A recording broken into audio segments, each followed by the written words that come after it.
Before I begin on the fantastic adventure we had in Uzbekistan with Gate 1, I need to paint a picture of a country most of us have heard nothing about. Uzbekistan is a Central Asian nation and former Soviet republic. It's known for its link to the Silk Road, the ancient trading route between China and the Mediterranean. The population is 35 million, and the area is about the size of California. Its capital is Tashkent. It's 96% Sunni Muslim, but 10 secular, probably due to Soviet influence. It's very geologically unstable. Being right in the center of Asia, it's been attacked, ruled, destroyed, and has done its share of damage. Early in the first centuries, it was ruled by the Persian Empire. From the 7th century, Arabs ruled. In the 13th century, Genghis Khan decimated the country. And in the 14th century, local boy Tamerlane turned the tables and conquered most of Central Asia. In the 19th century, following the Bolshevik Revolution, Uzbekistan became part of the Soviet Union. It is now considered a democratic country, with President Shavkat Mirziyoyev encouraging tourism. And here's the basic trip we took. We flew from Tashkent to Urgench and drove on to Khiva. Then we drove on to Bukhara, then on to Samarkand, and returned by high-speed train to Tashkent. Day 2. This was actually our first day there. Our tour started on Monday with a day to recuperate from the flight. We wandered the beautifully landscaped wide streets until we arrived at Tamerlane's statue, our goal. We took a shot or two. Then we noticed numerous women in blue garments tending to the lawns. They were brushing the grass with brooms to gather the clippings. Wave, Susie. Where's your broom? We saw people walking everywhere, preparing for a street gathering at sundown. As it was Ramadan, there was no food consumed during daylight hours, though that rule was not rigorously followed. I took several photos of people, asking 2 young ladies if I could photograph them. Everybody was thrilled to be selected for a photo. Then I saw a cute older couple and asked if I could take a photo, and they were happy until the woman asked where we were from. They spoke no English, but when I said the US, she lit into us with what I assume was a tirade produced by only viewing Russian television about the Ukraine war. Anyway, if you notice, she appears disturbed in the subsequent photo. Her husband, however, shows an amused tolerance. We decided that we were both now Australian. The area was close to the university. There were many students wandering the streets. Some tried to challenge me to a ping-pong match. They were all conservatively dressed in dark pants and white shirts. We wandered the marketplace. There were many paintings for sale and many signs of westernization, as can be seen by this ad for Homer Simpson meal. We went back to our hotel and had a welcoming meal with a group of 12 travellers who formed the group we were to spend the rest of the trip with. Day 3 started with a visit to the Monument of Courage Earthquake Memorial. In April 1966, an earthquake struck the city, destroying over 80% of the buildings. The rebuilding was a massive project requiring a cooperative effort of many Soviet states, the largest case of an entire city needing to be rebuilt from the ground up. The monument features a simulated crack in the earth and a Soviet-style statue of a family, surrounded by castings of the workers and the commitment of the other countries. Of course, the ubiquitous ladies in blue were sweeping and polishing it. Our next stop was Cast Imam Square, the religious centre of the city and home to many exquisite mosques, monuments and madrasas dating back to the 15th century. The blue-domed Barak Khan Madrasa was built in the 14th century. Inside it was a collection of souvenir shops, one featuring a wooden book holder made from a single piece of wood, and many other variety of souvenirs. Then we went into the Muyi Mubarak Madrasa, This building houses the world-famous Quran of Caliph Uthman. We were not allowed to take photographs due to the fragile storage conditions of the manuscripts, I think. But here's a shot from the internet of the manuscript. Caliph Uthman was murdered by a rebellious mob while he was reading this book. It was his murder that precipitated the Shia-Sunni divide, which has split the Muslim world ever since. We then travelled to the Chorsu Bazaar. Chorsu is a word from the Persian language meaning crossroads or four streams. Chorsu Bazaar, with its bright green dome, contained acres of spices, sweets, fresh-baked breads and craft. We spent some time watching them make loaves by the traditional method, involving sticking the flattened loaf to the side of a spherical oven until cooked, and then removing them. We all got to sample some of the hot bread. Yummy. Here's our guide warning us not to try this at home. The next stop was the Tashkent metro. We timed our visit to the metro beautifully, arriving as the school students were leaving for home. Train was packed and we all had to get on or we would leave people behind, so there was a frantic rush to jam ourselves into the carriages. The metro stations all tell a story through portraits, plaques, or architectural features.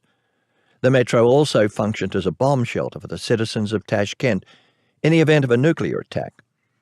That's why for a long time it was forbidden to take photos or make videos in the metro stations. It's only since the 1st of June 2018 that this ban has been lifted. Kosmontova, the station pictured here, was opened December 1984 in honor of the cosmonauts of the Soviet Union. We returned to the hotel, had dinner, then after dinner, I ventured back out onto the street to get some night shots of the decorations. I heard a whistle blowing and a ruckus and the word camera. A policeman came up and explained that the president's motorcade was passing as he returned from some function, and attempting to photograph the president is forbidden. Day 4, Wednesday. We boarded a local flight to Urgench, the closest airport to the ancient city of Khiva. From the airport, the bus took us into the desert to visit the ancient fort of Toprak Kala. Built in the 1st to 6th century by the Khwarezm settlement, the fort is just one of many across the desert. Most are simply piles of rubble at this stage. Toprak Kala was discovered in 1938 and many treasures were removed to Russia. After climbing the rubble, we headed to a yurt for lunch. Built of wood and felt, these were spacious, open structures. Here's the owner, who also owned Western-style toilets, always a treasure. We sat cross-legged on the floor and enjoyed a great selection of local foods, mainly salads and vegetables, pastry-wrapped spinach and other foods, and of course squash soup. We also passed by a second ancient fort, Ayaz Kala, but thank goodness we didn't have to clamber up the rubble. Arriving in Khiva, I was again impressed by the amount of residential apartment construction, which was evident throughout Uzbekistan. The president of Uzbekistan ordered the planting of 55 million mulberry, paulownia, fruit and decorative trees of fast-growing seedlings along the highways, along the perimeter of fields and in settlements. By the end of this year, he also ordered the planting of an additional 16 million fruit, ornamental and shrub trees in cities and regional centres, as well as in and around residential areas, business facilities, with 42 million trees of mulberry, walnut and other trees. The housing was also very standardised, probably the result of socialist building and housing of the past, but every house had about 50-foot garden bed in the front. There was also a massive irrigation effort with many shallow rivers and channels allowing water to be fed to a vast area of agricultural land. We were told the water table was only 3 feet below the surface, which is why bodies were all buried in above-ground graves. If you tried to dig a hole, after 3 feet you were underwater. Another thing we noted was the preponderance of white vehicles. simply because white is a holy or lucky colour, and the Uzbek people are very superstitious. So why take a chance? Buy white. The imposing wall structure contained these pimples, which were actually graves. Custom has it that you never fight in a cemetery, so the inhabitants peppered the walls with graves to deter their enemies. Pretty cool. We checked into the Hotel Asia in Khiva, made a quick visit to the old city, looked at many of the buildings and minarets at night. Then we had dinner and dancing at a local restaurant. Here's a video of some of the dances.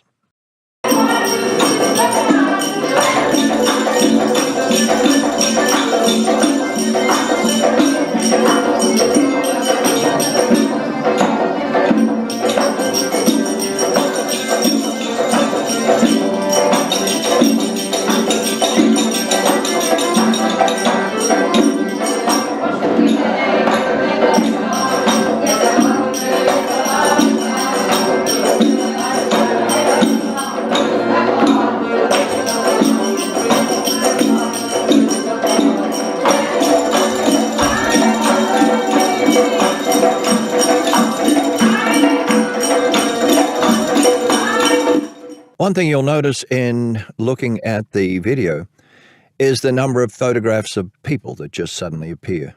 Children, mothers and kids, and women and men. These are two young ladies that were working in the back room sewing things that needed sewing. Just the working class folks. You can see one is wearing a hijab and the other is not. Maybe one's Christian, maybe one's Muslim. Anyway, today we explored the medieval Khiva that served as a major trading post on the Silk Road. We walked along the ancient streets of the walled city named a UNESCO World Heritage Site. The Madrasa of Ramadan Rahman Khan is located opposite the gates of Kunya Ark. The madrasa is one of the biggest in Khiva. It was constructed in 1876. Here are the main gates, and there's pictures of the wall. This minaret is 42 meters high. We go inside and there's some of the most beautiful tile work, blue tile work. Here we can see another one of the natives relaxing. This is one of the largest mosques. This is the Kolta Minor Minaret, one of the iconic symbols of Khiva. This fat turquoise tile minaret was begun in 1851 by Muhammad Amin Khan, who, according to legend, wanted to build a minaret so high he could see all the way to Bukhara. Unfortunately, he dropped dead in 1855, leaving the structure unfinished. After a traditional lunch, we went on to the Grand Duma Mosque, and inside there was a museum showing some of the features of life in the early Islamic state of Uzbekistan here, or in the area. One of the features here was a woman who was unfaithful was placed in a bag with rabid cats. That looks exciting. One of the other options was stoning, burying up to the neck and then stoning to death. Then this one was impaling. That looks exciting. And, of course, burying alive. What a wonderful place to live. Anyway, it was evening, and as the sun went down over Bukhara, we then continued back home, took more photos during the evening of the minarets lit by the lights.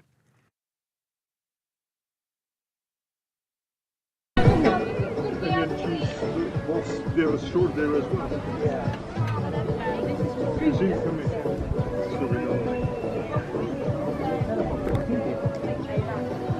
Maybe Deborah is good.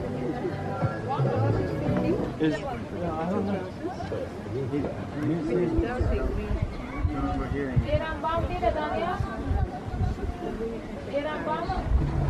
Where are you?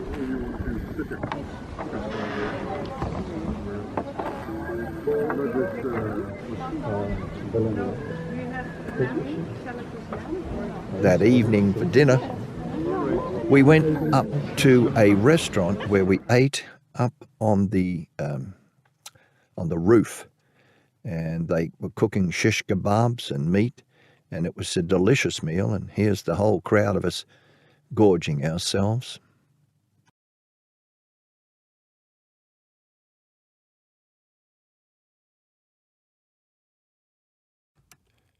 Day 6.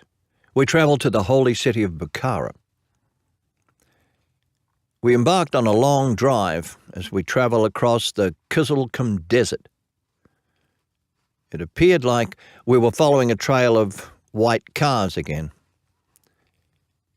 But we came across this sign which I felt needed to be recorded. It looks to me like an abbreviated Western statement.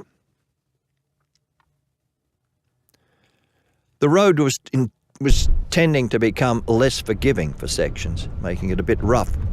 Maybe it's the original Silk Road.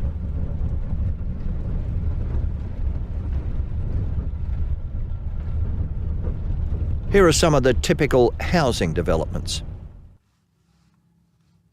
Then there was the Khiva desert. Typically scrubby, sparse vegetation and lots of sand. And the road did improve dramatically. During the trip, we stopped for a picnic lunch with wine and beer provided, of course. We arrived in Bukhara later on in the afternoon, checked into a lovely hotel, shown here, and had dinner. Susie is actually laughing and not about to throw up in this picture. Here's our hotel. We ventured out to do a quick evening tour and saw the crowds at the restaurants breaking Ramadan. Then we did a tour of a knife shop, and we visited the Tamerlane minaret by night, a truly amazing sight.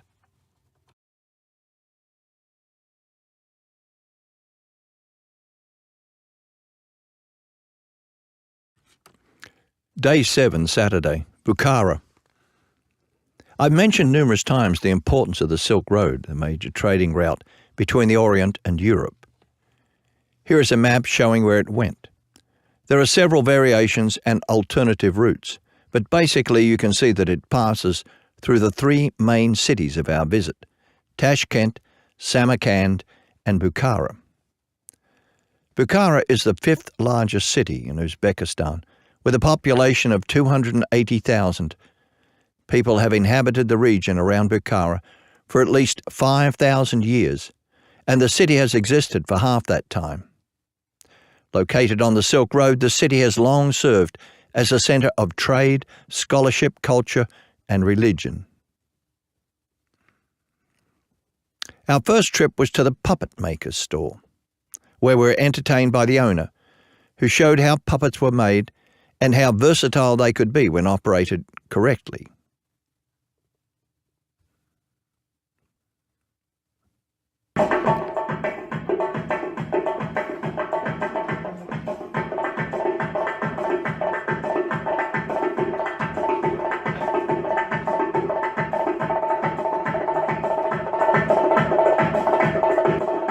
We passed by the ancient Mogokia Tori Mosque, built in 1737, which is now a carpet museum.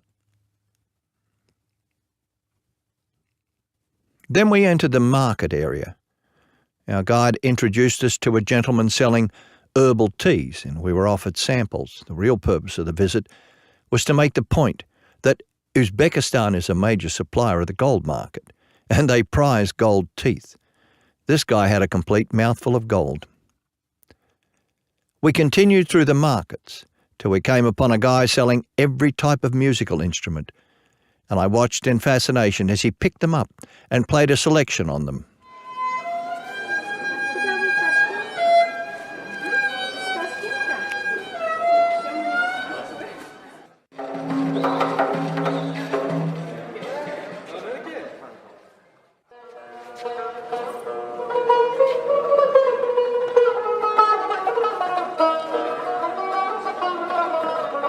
we went to a carpet emporium where we were given a brief lecture on carpet qualities, shown numerous rugs, and then watched the girls as they hand-knotted the carpet.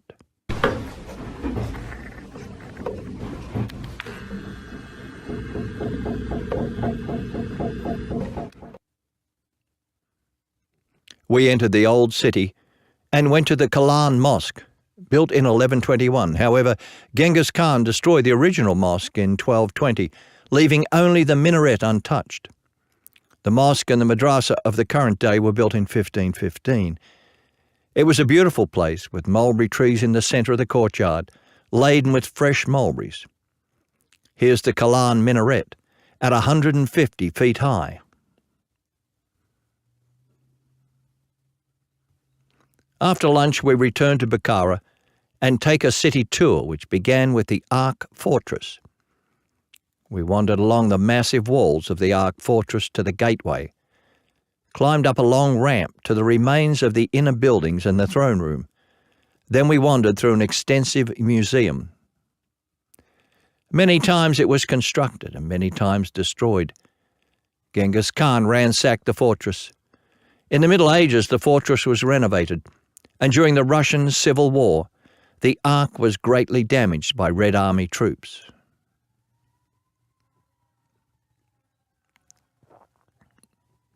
Then we visited Ismail Samani Mausoleum, a world-famous architectural masterpiece. It was built in the 11th century CE and is the resting place of the powerful and influential Islamic Samanid dynasty that ruled the Samanid Empire from 900 to 1000. And then on to the Chasma Ayub Mausoleum that dates from the 12th century. Rich and trustworthy, Ayub, or Job, was from Hebron. To test him, Allah, or God, sent Shaitan, Satan, to create misery and pain and sores on his entire body. Ayub appeared to Allah, who sent the archangel Gabriel, told him to strike the ground with his staff. From the very spot flows health-giving water that cured his sores and made a well by striking the ground. The water of this well is still pure and is considered healing. The current building was constructed during the reign of Tamerlane. It now serves as a water museum to educate the populace about the fragility and value of water to Uzbekistan. There is a faucet where people can collect the life-affirming water, and a display showing the destruction and environmental disaster that was once the Aral Sea, drained and polluted by Russian agriculture. Here is a display showing the gradual disappearance of the sea, and another graphic before and after image. Uzbekistan has a government-supported water conservation program, relying on Israeli-developed techniques to convert cotton into a less water-damaging crop. Everywhere, hothouses abound. I did get a quick shot of a famous squat toilet outside the plumbing supply shop, just to tickle your imagination. We concluded the day with a local folk show with traditional music and dance at the Nadvia Divan Madrasa. And here's the video.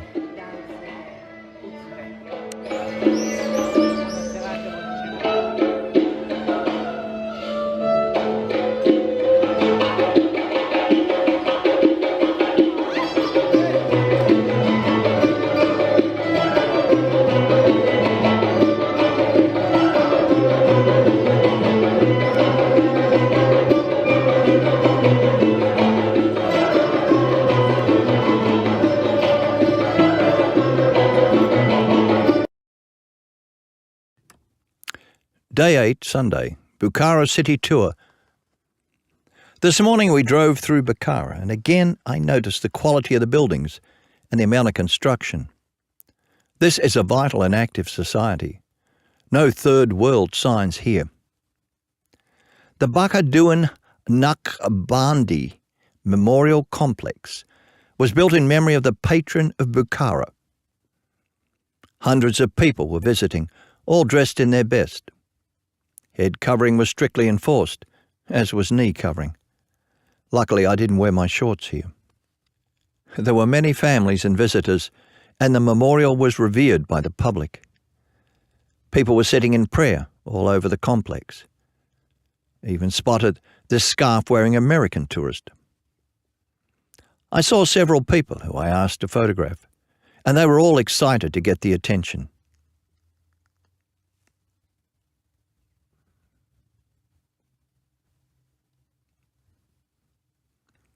Afterwards, we visited the Satori Mohi Hosa Palace. The name of the palace means Stars Meet the Moon, built in 1911 for the last emir, Alim Khan, shown here. The compound incorporates elements of both Russian and traditional Bukharan architecture.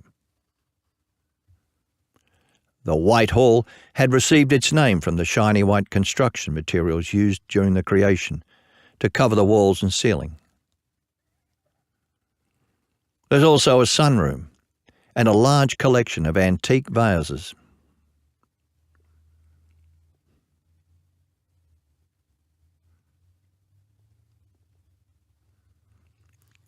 And a proud mother and baby. Peacocks also wandered the premises. Then on to the Khor Mina, a historic mosque which was part of a madrasa complex with 4 towers. There were mulberry trees everywhere, and we all had a feed of the tasty items. After lunch at a local restaurant, we went back downtown, saw a wedding ceremony. We saw the outdoor eateries and a 550-year-old mulberry tree. Then we did some shopping, and I found a Soviet tank driver helmet, a real treasure. As we wandered the streets, a group of 4 young boys approached me. One of them was the spokesperson, said to me, "Do you speak English?" I said, "Yes." And he said, "Do you mind if we ask you some questions?" "Sure." "Where are you from?"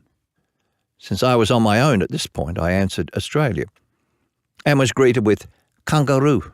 Anyway, they proceeded to ask several questions. One wrote the answers on a clipboard. Then they asked for a photo and we exchanged pictures. 10 minutes later, further up the market, a group of 5 young girls approached me with the same questions. Again I answered Australian to the giggling sound of kangaroo, and they asked to take a video of the interview. Then we did the pictures thing. I asked them what this was all about. They said it was a school project for them to meet and speak with English speakers. There were no parents in sight. The openness and trust of these folks is stunning. We then had a traditional dinner at Dostan House, where we observed the cooking of pilav, a traditional rice dish by the family. They then seated us and we all enjoyed a great dinner of pastries, salads, and fresh fruits.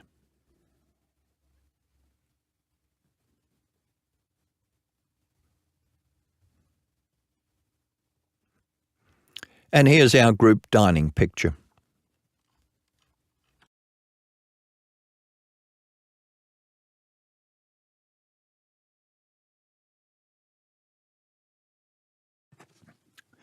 Day 9, Monday. We left Bukhara and drove to Samarkand. Along the way, we stopped at the delightful town of Judavan, centre of the ancient craft of ceramics. We watched the production of the ceramic products, and were shown the difference between the unfired and the fired plates.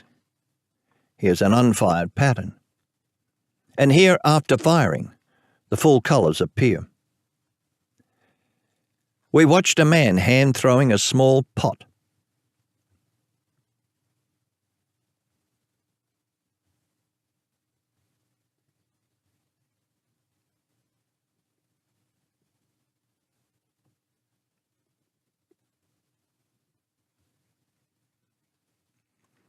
They showed us the ancient firing kilns and described how to tell natural craft pottery from factory products.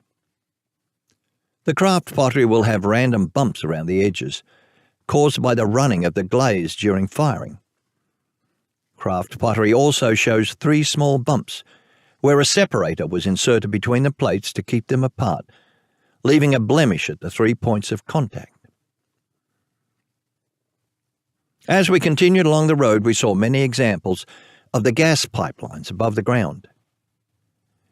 Everywhere were open irrigation water channels. There was also an apparent network of LNG gas stations. Then we travelled on to Samarkand, to the famous Registan Square. Samarkand is considered the most romantic of the Silk Road cities. It's adorned by decorative domes and minarets and is a melting pot of many different cultures and traditions. The world-famous symbol of Central Asia, with its colourful mosaics, blue domes and lofty arches. This plaza is surrounded by 3 impressively decorated madrasas. The Registan Square ensemble in Samarkand is formed by the Ulugh Beg Madrasa, 1418, the Shirdar Madrasa, 1619, and the Tilakari Madrasa and Mosque, 15th to 16th century.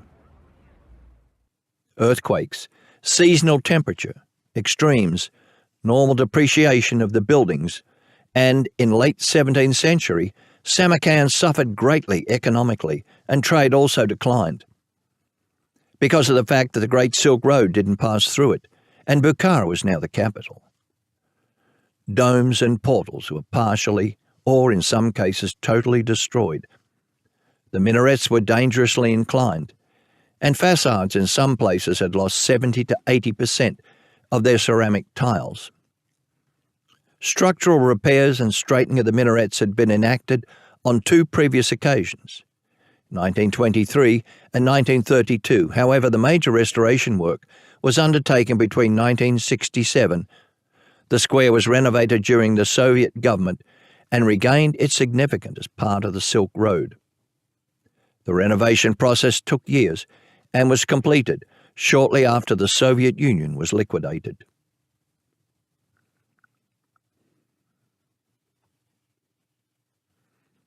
Of course, we all had to have group photos, just in case someone didn't believe we actually went there.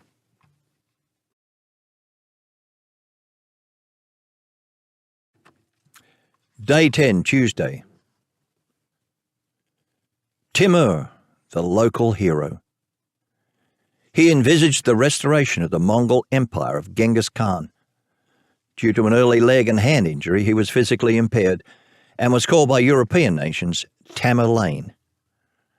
Through numerous campaigns of terror, Tamerlane secured a wide swath of Central Asia. In 1400, he invaded Armenia and Georgia. Of the surviving population, more than 60,000 of the local people were captured as slaves, and many districts were depopulated. Then he turned his attention to Syria, sacking Aleppo and Damascus.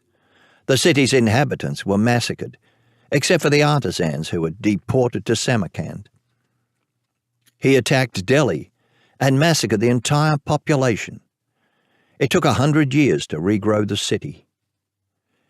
Timur invaded Baghdad in June 1401. After the capture of the city, 20,000 of its citizens were massacred. He ordered that every soldier should return with at least 2 severed human heads to show him.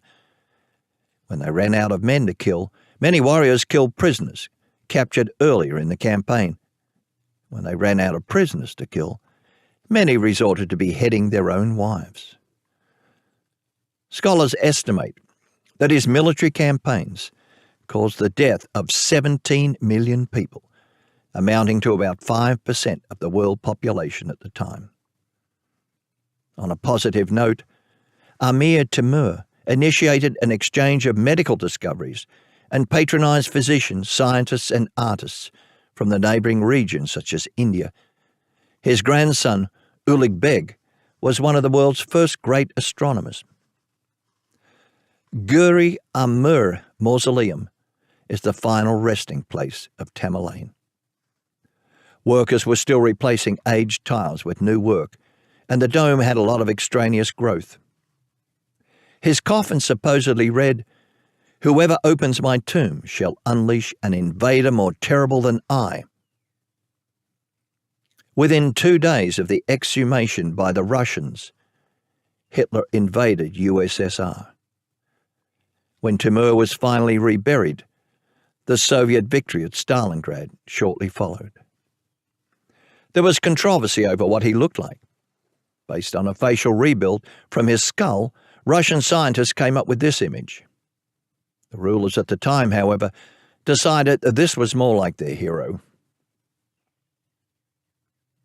Then we travelled on to Shah-e-Zinda, a necropolis that includes sparkling blue mausoleums, embellished with some of the richest tile work in the Muslim world. These mausoleums, many built by Tamerlane for his family, are strategically grouped along the narrow medieval streets and are an important place of pilgrimage.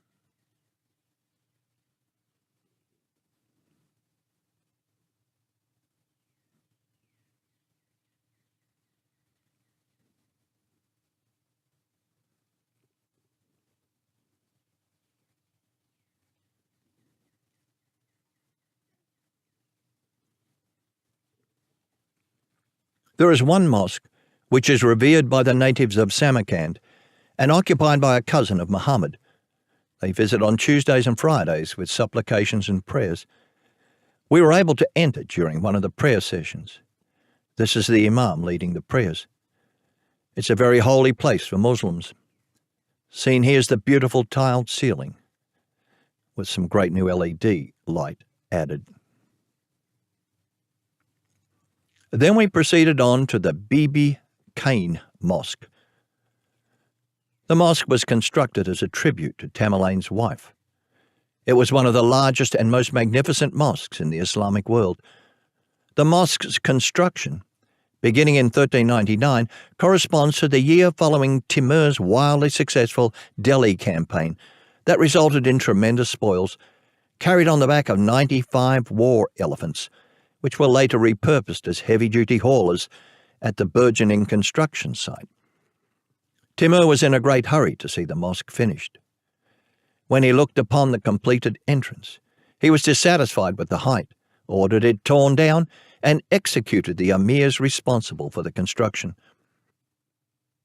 After just a few years, the first bricks had begun to fall out of the huge dome. By the mid-20th century, only a grandiose ruin of it still survived. The inner arch of the portal collapsed in an earthquake in 1897. Here's a picture. As of 2016, work on the mosque restoration was ongoing, and you can see in this close-up how extensive the damage was to the tiles on the dome. Afterwards, we had another market walkthrough, the Thier Bazaar, the largest fresh food market in Samarkand. The friendly natives tolerated tourists, unwilling to spend money on fruits and spices. This was followed by a bus visit to a local winery for a guided tour and tasting, with my Ukrainian winemaker buddy. Then we made a nighttime visit to Timur's mausoleum. We went back to Registan Square, where the most bizarre light show did little to improve the grandeur of the structures.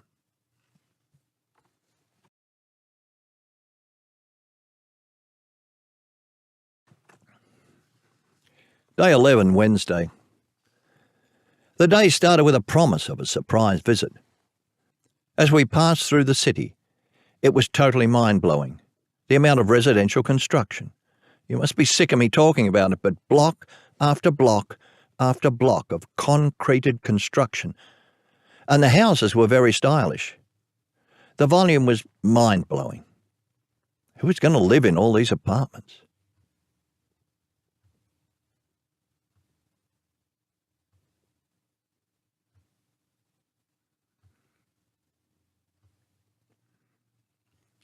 The surprise was a major bakery, and we watched the traditional process. Machinery mixed the dough, which was formed by hand into circular, like sailors' caps, bread with a ridge around the edge. The loaves were allowed to proof for an hour or so. until they were tossed through a small window and caught by the man above an ancient oven. He then wiped each loaf with water on the bottom and proceeded to stick his upper body into the oven and stick the loaf to the wall, starting with the bottom row.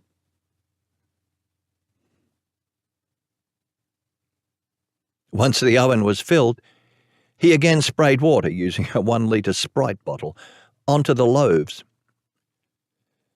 They then closed the top for 15 to 20 minutes before removing the loaves from the wall with a circular catching device and a scraper if needed. The loaves are then cooled and packed for delivery. I don't believe there is OSHA in Uzbekistan, let alone the health department. The next stop was a hand paper-making operation. Firstly, the hard bark of the mulberry branches was scraped off, revealing the fibrous centre, which was boiled for hours to soften it. Then the pulp was placed in a water-driven pounding device, which worked the material into a fine pulp, which was then solubilized. It was sieved into a sheet. The sheet was pressed under a weighted stone and dried, and then polished with a smooth stone to produce a parchment-like material. After that, we went on to the Ulugh Observatory, once known as the most advanced in the Islamic world. Incidentally, there's a crater on the moon called Ulugh Beg, named after him. He built the great Ulugh Beg Observatory in Samarkand between 1424 and 29. It was considered by scholars to have been one of the finest observatories in the Islamic world. Ulugh Beg was subsequently recognized as the most important observational astronomer from the 15th century by many scholars. He also built the Ulugh Beg Madrasa in Samarkand and Bukhara, transforming the cities into cultural centers of learning in Central Asia. He was a grandson of Tamerlane. Brilliant in astronomy and mathematics, he determined the length of the sidereal year as 365 days, 6 hours, 10 minutes, 8 seconds, an error of 58 seconds. In mathematics, he wrote accurate trigonometry tables of sine and tangent values correct to at least 8 decimal places. Here is his observatory in model form only. The cross-section shows how he built a semicircular device, not a skate ramp. All that remains is this underground portion of the observatory. A truly remarkable intellect. Next, we visited a memorial with a relic of Daniel in the lion's den fame. Tamerlane attempted to conquer Syria for many years, but was unsuccessful. One of his ministers suggested it was because the saint from the biblical times, Daniel, was buried there. Tamerlane then sent his army to where Daniel was entombed in Syria, and after a fierce fight with the Syrians, was able to take some of his remains back to Uzbekistan. Immediately after he was buried, a natural spring started to spout, which is regarded to have healing powers. But local law goes even further, stating that the body of Daniel was continually growing at a rate of around 5 centimeters a year. Tamerlane was paranoid about grave robbers and extended the grave to 18 meters, making it harder for potential robbers to pillage the bones. If this was true, the body of Daniel would by now have a length of more than 125 meters, since he died about 2,500 years ago. There's also a legend that it was a dead mulberry tree that suddenly returned to life when the patriarch of the Russian church visited the site. Lunch is followed by a drive to the train station, where we boarded the Afrosiyab high-speed train to Tashkent. It looked pretty fast, but it probably only did about 120 miles an hour. And that was the end of our trip. And, of course, we have to have a photograph and a mention of our wonderful guide, Davron Jumayev, a young man who knows more about Uzbekistan than I can ever hope to imagine. It was like drinking from a fire hose, listening to the stories and tales of this wonderful country. And all of us thank him very much for the service he did to make this the most wonderful trip that many of us have ever been on.